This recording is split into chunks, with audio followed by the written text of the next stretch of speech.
This is Danny Flexon here for Seconds Out. Delighted to be joined once again by Hall of Fame promoter Frank Warren here at your office. Frank, how's it going? I'm good. How are you, Dan? I'm good. Dressed for the summer. It's good to see. But summer, I get this shirt out once a year, and the sun's out today, so I thought I'd give it an airing. Well, even though you're getting into the kind of relaxation mode, show-wise, it's not like that at all. You've got a show this week. You've just announced one for August. It's very busy at the moment. Let's talk about this week first of all. Joe Joyce, Carlos Takam. Although it's a big heavyweight fight, it'll attract lots of people to BT Sport, of course. Is there a concern? I mean, it's a real fight. Takam's a threat. But if Joe is what we think he is, then he should come through a tough fight. And this is the type of opponent he needs. He's only had 12 fights as a pro. I know he's got great experience as an amateur, silver medalist in the Olympics and so forth. But, 12 fights as a heavyweight is pretty novice-y type. Is a novice-y situation. Having said that, he's fought some decent guys. Some very decent guys, and obviously his last fight against Daniel Dubois was a really good fight. Was a really good fight for the fans. Takam, we know what he's made of. He comes to fight. He's there. He's a good puncher. He's a walk forward guy, and I think for Joe, he'll give Joe some questions to answer. But I think he does have the answers. So I'm pleased with the fight that he's got, and I'm looking forward to seeing him hopefully come up with an explosive finish. How nice is it for you to work with someone like Joe and his team who seemingly are willing to face anyone? Because that's not always the case. Certainly managers sometimes are very protective of their fighters. That's true, but I think what's happened with Joe, because of his age and the age he was when he turned pro, I mean, he sort of fought guys that he'd probably fought later on in his career, if you know what I mean, when he sort of had 10 fights and so forth. But he's stepped up to the plate, done what he's had to do, and done it in style. So he's a man on a mission. He's got a #1 ranking at the moment. He can't afford to slip up. Otherwise, he'll lose that spot with the WBO. And that spot is very valuable to him because, as we know, in September, we got AJ in with Usyk. And the winner of that fight will have to have him as a mandatory. How hard is it to match Joe going forward, though? Because if the world title fight is not next after Takam, do you then have to take another step up? Because then you're getting dangerously close to a world-level, challenge, but without the prize. Well, we just got to keep him busy whilst we're waiting. I mean, obviously, it's that sort of convoluted situation where, you've got Tyson's fight being postponed till October, providing AJ wins, providing Tyson win. We want to see that fight got on, so if that happens, then maybe Joe fights for an interim. I don't know, but we just got to keep him busy. Whatever happens, he keeps him busy. As long as he's in that #1 spot, he's got a seat at the table. We'll talk about Tyson's fight shortly, but let's stick with the theme of this week's show, at least for now. Hamza Shiraz coming back after training out in the US. We're expecting big things from him, although he said not massive changes, but a few improvements that we'll be able to see already. But the board this week, or last week rather, announced purse bids for him and Anthony Fowler in a final eliminator for the British title. What did you make of that, and are you planning to make a bid? Well, I don't make anything of it at the moment because he's got a fight on Saturday. He's got a tough fight. He's fighting a guy who's 15-1. He was a Spanish champion, and he's got to focus on that. Fowler doesn't come onto our radar until after this fight, and then we'll make a decision. The board have made the fight. We haven't made the fight, and we'll make a decision what we want to do. Hamza's got all he needs to do is just to have tunnel vision on Saturday and put in a good performance. That's all we want to see. I mean, Fowler's said in the past he doesn't feel with his achievements thus far he should have to have a final eliminator. He thinks he's worthy of a straight shot at the British. What do you make of that? Well, I agree with that. I mean, remember, this is the board putting it out. And some fights, listen, we've never been shy in putting our guys in early on in their careers in tough competitive fights. Sometimes, though, you look at it in a different way. And, I can see where he's coming from, Anthony, and I hope people see where I'm coming from. It's up to us to make the fights. It would help if somebody picked the phone up to us and said, do you want your guy in this fight? Or pick the phone up to Anthony Fowler. Do you want to be in a final eliminator? Or do you want to be put into a mandatory position? Who knows? But anyway, it is what it is, and all that matters at the moment is Saturday, and then after Saturday we can address that. And on Saturday we've also got a British title fight, delayed of course, between Echo Esserman challenging Chris Jenkins. Not a fight that's going to get thousands of column inches perhaps, but certainly very good fight. What do you make of that one? How do you size it up? It's a 50-50 fight, and it's all about styles again, isn't it? And I think the styles will make it a good fight, and You could spin a coin for that. I really do believe you can toss a coin to who's going to win that, and I'm looking forward to watching it. This is the last major British show before Fight Camp kicks off. It starts the week after Joyce Takam. What do you make of the whole Fight Camp concept? It's the second year they've done it. And do you feel any sort of challenge from them in terms of going just the week before? No, not at all. We've had our date in for a while, and they've got their dates, they've got their concept. They did it last year because obviously the situation with COVID, and they feel they're doing it again. I think it works. At the end of the day, you're not watching Fight Camp, you're watching fighters. You're not watching Wembley, you're watching the fighters who fight at Wembley. And that's what matters. It's the fights that you're putting on. We've got a good card on. I'm not sure who they've got on their card, but I'm sure there's some decent fights there, and they just get on with it and do their business. And we've got a really good show lined up, which we've announced for August ourselves, which is a cracker. With that in mind, that people go to watch the fighters rather than the event itself, do you think £750 per ticket is too much for Fight Camp? Not if people pay it. If they pay it, there's a market for it. It's not my. It's their. That's how they want to run their business. That's their business. They feel that concept works. They feel there's a market there for people paying £750. Who am I to argue about it? That's what they'll do. Is it ever something you'd explore? Not necessarily the Fight Camp model, but a different type of show for a more affluent audience? Well, we do that. We've done that over the years with the dinner shows that we put on. I've been doing that. They're nothing unusual. I mean, before I got into boxing, they were doing those shows. Jim Watt and Ken Buchanan was a dinner show. Yeah. Those two guys, everybody talks about that fight and the reverence of that fight. That was on a dinner show up in Scotland. I've been to a few dinner shows up in Scotland myself. But when those shows were going, and we do a couple, we still do them. There is a market for it, and it is what it is. People want companies, or people want a good night, a different type of night out, enjoy a meal and a drink while they're watching the fights. That's their bag. Then they can pay for it, and they want to pay for it. Good luck to them. Do you think having it kind of in that Fight Camp environment adds anything extra to the TV product? I don't know, really. I mean, it is what it is. As I say, you can dress all these fights up. Look, I have to stand like the old Gitter game. But when I started out in boxing, there was no music with fighters going to the ring. There's, for the main event, might have had a fanfare. That was it. You start bringing music in, you start bringing in lights and doing that. We've done all that stuff to start with, and it is what it is. You just dress up. But at the end of the day, the only thing that matters is what's going on in the ring. You can do all that stuff, I mean, the music, getting people singing along. I mean, we were doing all that Sweet Caroline stuff, 30 years ago, 35 years ago. I mean, it's nothing new. We were doing all these things, but it's what takes place in the ring, because that is what people want to see. So with that being said, you know what the lineups are for their Fight Camp shows? I don't know that. Oh, you haven't seen any of it? I was told, but I'm not being disrespectful. I just can't remember who it is. I mean, I was going to say, did any of them catch your eye? Ben's on one of them, isn't he? He's headlining the first one, yeah. I was just going to say, did any of the fights catch your eye? But apparently not. Well, that's not. I'm not being disrespectful in saying that. I just didn't. I haven't really noticed it. I didn't even know he's fighting Conor Ben. I know he's fighting Adrian Granados, who's based in America. He's fought like Adrian Broner and Danny Garcia and people like that. Fair enough. Let's talk about Fury and Wilder, which has unfortunately been postponed now until October. Tyson, Bob Arum seemed to believe he'd had 2 COVID jabs when he'd only had 1. But Bob's getting on a bit now, so I think we can forgive him for getting a few details wrong. What did you make of Tyson, first of all, contracting the virus? Because I know a lot of people say he should have been more careful, or he should have had both jabs. Stop for that. Look, having the jabs don't stop you catching it. True. Having the jabs builds your immune system. It doesn't stop you from catching it. I mean, there was Andrew Marr, the broadcaster, 2 jabs. He was seriously ill a couple of weeks ago. Caught it again. That can happen.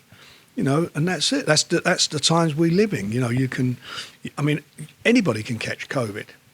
They're pinging people all over the place who've been in contact with people. Unfortunately, it's happened with Tyson. There's nothing you can do about it. Should he have got the second jab, though? Because apparently he didn't, because he was worried about getting ill. This is the second. He caught it a while ago. a little while ago, I think he had it.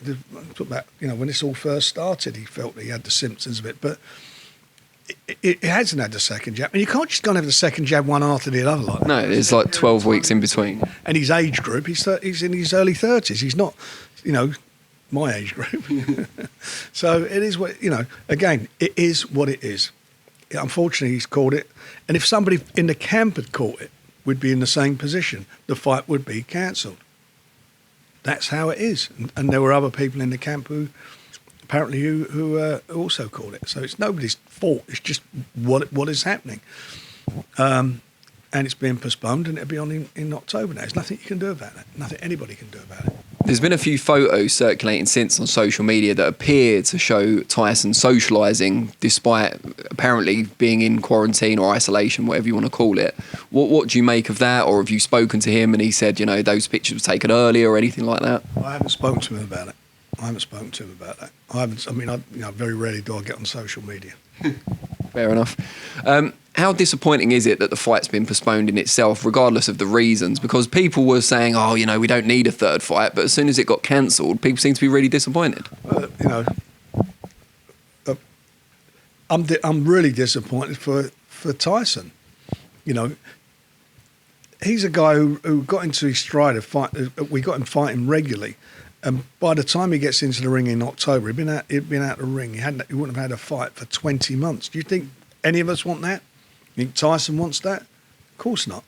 So it's just it's a great shame. And but the old adage again, it is what it is. He needs to be active, and hopefully there won't be no problems with the October date. The show was going really well in the States. Bob told me they'd sold $14 million worth of tickets to the various casinos and so forth. So he was really pleased, as was, I spoke to Shelley Finkel on another matter, and he mentioned to me that the tickets had gone really well from PBC's point of view. So everybody was happy with that. And I know some stuff's been put out by, what's his name, Eddie Hearn, saying that that's not the case, but it was the case. They had sold that amount of tickets. Lou DiBella we spoke to last week, he felt that the extra delay might give Wilder more motivation, more of an edge going into the fight. Do you go along with that? Well, he may be right. Lou's a very experienced guy, and they fancy their man in the third fight. Having said that, neither of them are going to benefit from it because they've both been out the ring for exactly the same amount of time. That's a fair point. All right, well, moving on from that, as you said earlier this week, or actually last week, you announced your August show on the 28th in Birmingham. But I believe there's been some news on that, some unfortunate news already, unfortunately. Yeah. Unfortunately, Brad Foster is injured, and he's going to be out until the end of September, early October. So we're really, really disappointed, having won the purse bid for that. Something was really... Well, we built that show all around that fight. But we got some really good fights on the card. There's some cracking fights on there, some great title fights on there, and we will replace that fight. Anthony Yard's also fighting on that card too. Will it remain in Birmingham now Foster's off the card? Yes, it'll be in the same venue. Okay, so you've got two other British title fights on the card. Anthony Kakachi against Leon Woodstock. Been delayed for a long time, but looks guaranteed to be an exciting fight. I think it will be. I think, again, styles and fights. I think, and it's funny, Leon's trainer got in touch with me, and he was saying that he feels that Leon's back to his best, which he's going to have to be at his best. Whereas Anthony also, he's been desperately unlucky with the fight being cancelled and himself being injured. But now he's back at full strength. So now I think we're going to see something between the two of them, which will be a decent fight. I think it'll be a really good fight between the two of them. And it's the fight where whoever, one of those fighters is going to wind up being at that level, and the other one's going to go on above that level to another level. So I just think that there's a lot at stake for both of them. You've got Sam Maxwell against the Akeem Ennis-Brown. When you are promoting someone unbeaten like Sam, very talented, you want to aim him towards that British title, do you frown a little bit inside that he's got to fight someone like Akeem Ennis-Brown, who's got the most awkward style imaginable? You're absolutely right. But, Sam's a quality operator. He's what's he now, 31, 32 now? So he's a man in a hurry.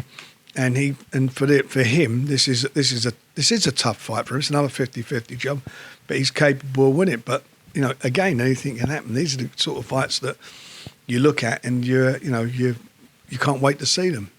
Different styles, make different fights, and sometimes different styles turn them into really good quality fights. And I think again with these two, there's a lot at stake. So we're going to get I think we're going to get a good matchup between them.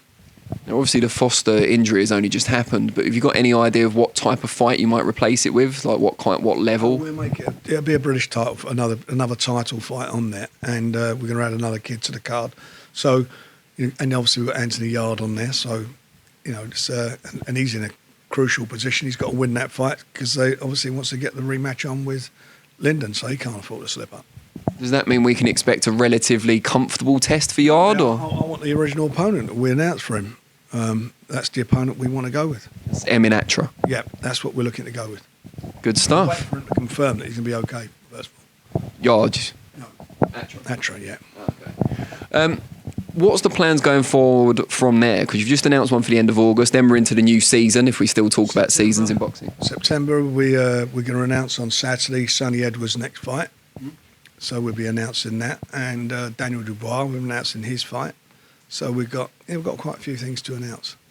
Dubois in an interesting position at the moment because there's talk of Anthony Joshua being called before his WBA mandatory at some point soon. I'm not sure quite who that will be because the WBA have a few champions at the weight. But what's the forward planning for Daniel Dubois? Well, is to consolidate his position. He's the interim WBA heavyweight champion to fight the one of their other title holders, and that will then make him a mandatory. Good stuff. Now, I wanted to ask you about Tommy Fury. He's not been announced for either of the next two shows, but he did only just fight in May, I believe. When will we see him next out? You'll hopefully see him out sometime in late August, and we'll be announcing his next fight within the next very, very, very soon. I hope we'll be doing it this week. We're only on Monday, so hopefully this week. Putting two and two together, does that mean he's being added to the Birmingham show? No. So you're going to have two shows in late August? 5 there. You come up with 5. Yeah. Two shows in late August. Ah, interesting. What do you make of his progression? Because obviously he was a complete novice. He's improved as he's gone. He fought a winning opponent in his last fight.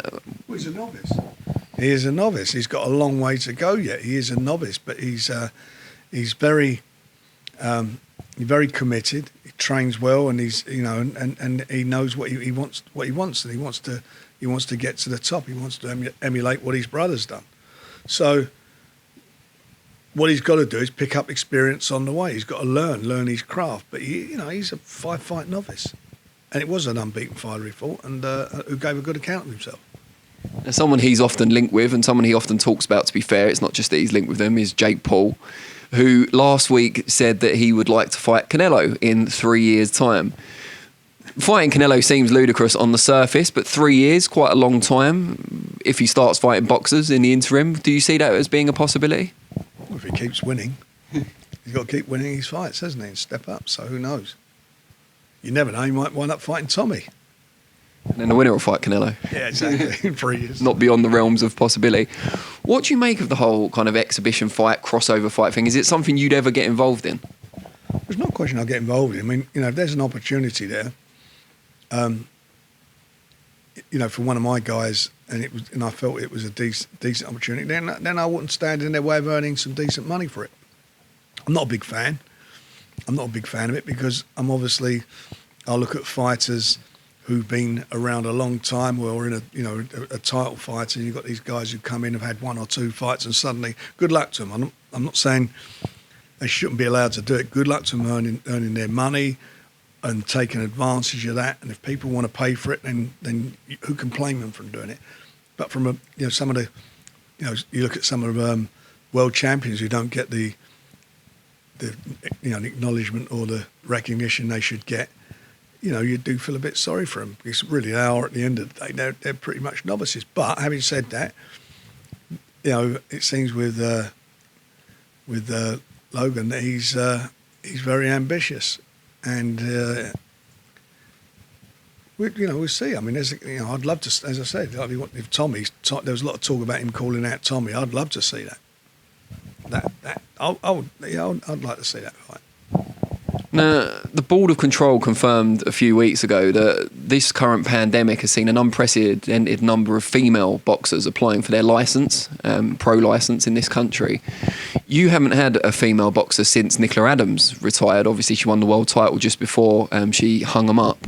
Is it something you'd like to get back involved in? It seems to be a growing element of the sport. We look at all those things, and nothing's come along.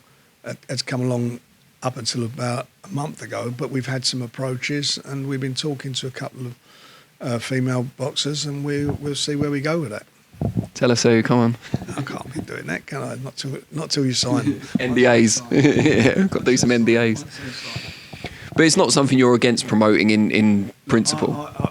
I think I moved on from that when we started with Nicola. We said, I got her into the position where she fought for a world title. She won the world title. She went and done the business in the ring, and she won her world title.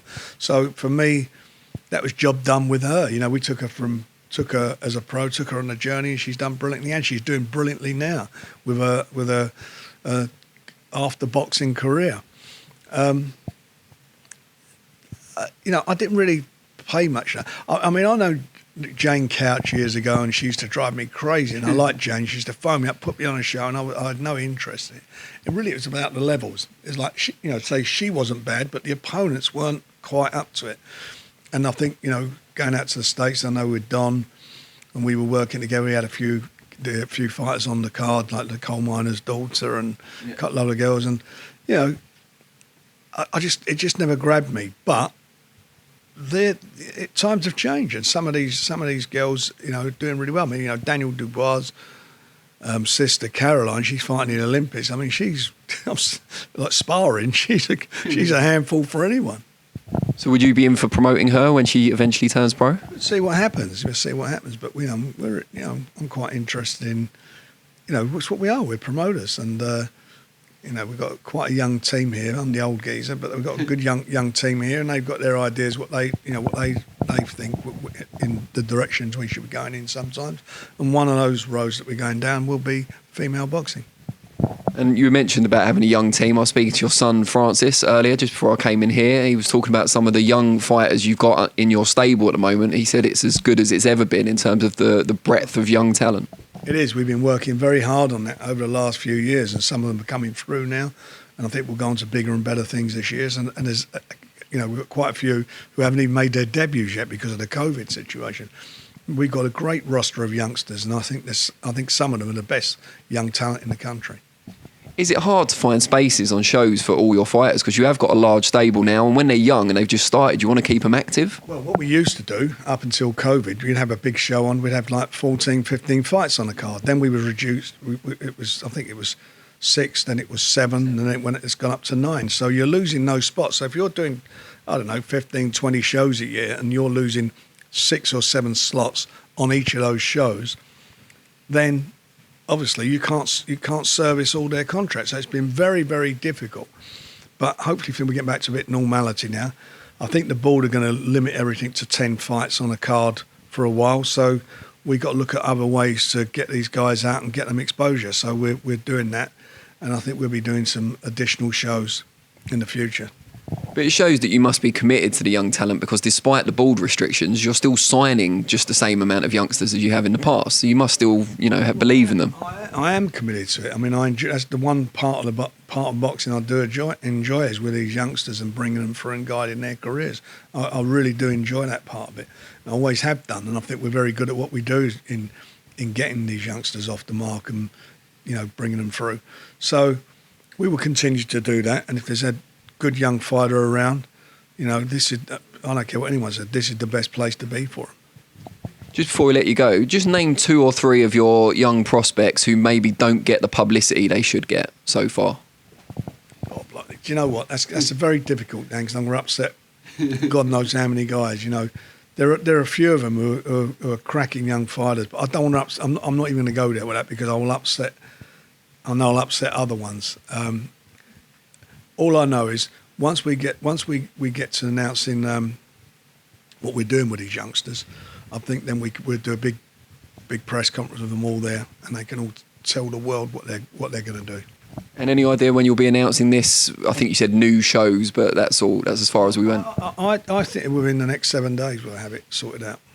Brilliant. All right, well, we'll look forward to that, and best of luck with the show on Saturday. Thanks, Dan.